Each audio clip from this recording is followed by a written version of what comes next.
اچھا میں آج کل دیکھتا ہوں کہ کچھ لوگوں کو شوق ہو گیا ہے گاڑیوں کے پیچھے بھاگنے کا۔ میرے ساتھ اگر 4 لوگ گاڑی میں ہوتے ہیں تو وہ چاروں الگ الگ گواہی دے سکتے ہیں کہ جب گاڑی کے دائیں بائیں سیکیورٹی والے لوگ جاتے ہیں تو میں ان کو نہ شیشہ نیچے اتار کے منت کرتا ہوں کہ مجھے ضرورت نہیں ہے تمہاری، لیکن وہ عجیب سا شوق ہے کہ دائرہ بنا کے گاڑی کے گرد چلنا ہے۔ کوئی ہے ہی نہیں، کوئی ایسا مسئلہ ہی نہیں۔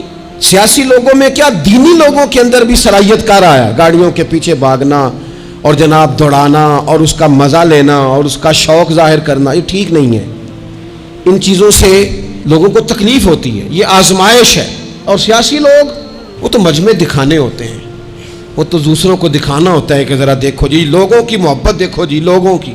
پھر وہ خبر دیتے ہیں کہ دیکھو جی یہ آدمی بیساکھیوں پہ چل کے آیا جلسے میں، اتنا مقبول لیڈر ہے۔ عزیز دوستو، یہ جو لطف لوگوں نے بنا لیا ہے یہ تکلف ہے، یہ شدت ہے۔ یہ سارے لوگ اللہ کی مخلوق ہیں، یہ سارے رسول پاک کے غلام ہیں۔ درجوں کے لحاظ سے اگر کسی شخص کو اللہ تعالیٰ نے کسی مقام پہ بٹھا دیا ہے تو اس کو یہ اجازت نہیں ہے کہ وہ سمجھ لے کہ میں کو بھلا ہوں۔ وہ نبی پاک کے اسوہ نور کو پیش نظر رکھے۔ حضرت سعد بن عبادہ رضی اللہ تعالیٰ عنہ بیان کرتے ہیں کہ ایک مرتبہ نبی پاک صلی اللہ تعالیٰ علیہ وسلم ہمارے ہاں تشریف لائے۔ حضور واپس جانے لگے تو میں نے احترام کے طور پر اپنے بیٹے قیس کو حضور کے ساتھ کر دیا۔ میں نے کہا جاؤ نبی پاک کے ساتھ۔ تو حضور سواری پہ تھے تو حضور نے جناب قیس سے فرمایا آجا بیٹا میرے ساتھ ہی سوار ہو جا، آجا ذرا میرے ساتھ آجا۔ کہنے لگے نہیں حضور میں نے آپ کے ساتھ سوار نہیں ہونا۔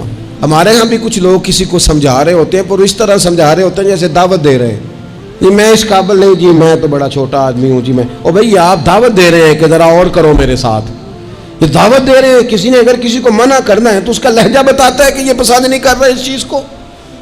حضرت سعد بن عبادہ کے صاحبزادے جناب قیس بن سعد رضی اللہ تعالیٰ عنہ کہتے ہیں میں حضور کے ساتھ تھا، محبوب نے فرمایا میرے ساتھ بیٹھ جاؤ سواری پہ۔ میں نے کہا نہیں یا رسول اللہ میں نہیں بیٹھتا، ازراہ ادب کہا۔ حضور نے فرمایا 2 ہی باتیں ہیں، یا میرے ساتھ بیٹھ جاؤ اور یا واپس چلے جاؤ۔ میری سواری کے ساتھ ساتھ بھاگنے کی تمہیں اجازت نہیں۔ دنیا کو اسوہ وہ دینا ہے جس پر لوگ عمل کر سکیں، جس پر عمل کرنا لوگوں کے لیے آسان ہو جائے۔